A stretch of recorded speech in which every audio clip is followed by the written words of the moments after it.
ఈ రోజు నేను 1 కేజీ సాల్మన్ ఫిష్ అయితే తీసుకున్నానండి. ఇందులోకి నేను చేపల మసాలా ప్యాకెట్ ఉంటుంది కదా, ఆ పౌడర్ అయితే యాడ్ చేసుకుని బాగా ఈ మిశ్రమం మొత్తం చేపలకు బాగా పట్టేటట్లు ముక్కలకి ఇక్కడ చూడండి ఎంత బాగా పట్టిందో.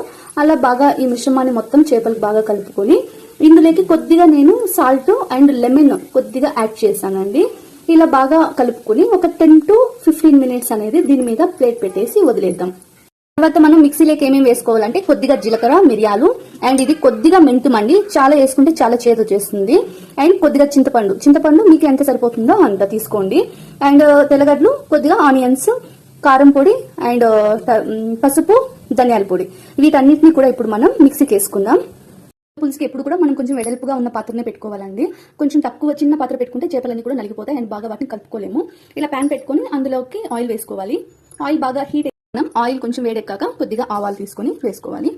సో ఇలా ఆవాలు చిటపట్లాడుతుంటాయి కదా, సో ఆవాలు అయిపోయాక ఆనియన్స్ వేసుకోవాలి, కరివేపాకు వేసుకోవాలి.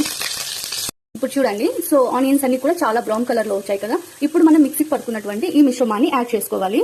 ఈ మిశ్రమాన్ని బాగా ఆయిల్లోకి యాడ్ చేసుకొని బాగా కలుపుకోవాలండి. మనం ఆ మిశ్రమాన్ని ఆయిల్లోనే బాగా ఫ్రై చేసుకోవాలి. ఇప్పుడు మనం దీనికి కొద్దిగా మనం వాటర్ యాడ్ చేసుకోవాలండి. వాటర్ ఎక్కువ యాడ్ చేసుకోకూడదు, మనం కొద్దిగా వాటర్ యాడ్ చేసుకోవాలి. ఇలా మనం వాటర్ కొద్దిగా యాడ్ చేసుకున్నాక ఇప్పుడు మనం టేస్ట్ కి సరిపడే సాల్ట్ మనం యాడ్ చేసుకోవాలండి.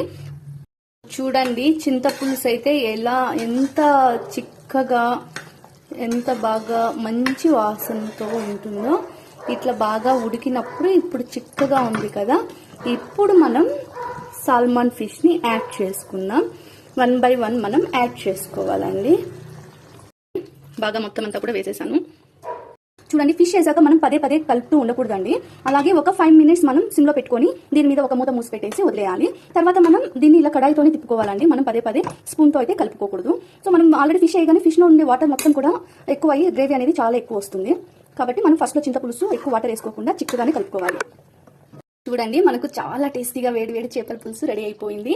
ఇప్పుడు మనం ఫైనల్ గా దీని మీద కొద్దిగా కొత్తిమీర కలుపుకొని దించేద్దాం. అయిపోయిందండి మన చేపల పులుసు. చాలా టేస్టీగా చాలా బాగుంటుంది. సో ప్రతి ఒక్కరూ ట్రై చేయండి. ఎలా వచ్చిందో నాకు కామెంట్ చేయండి.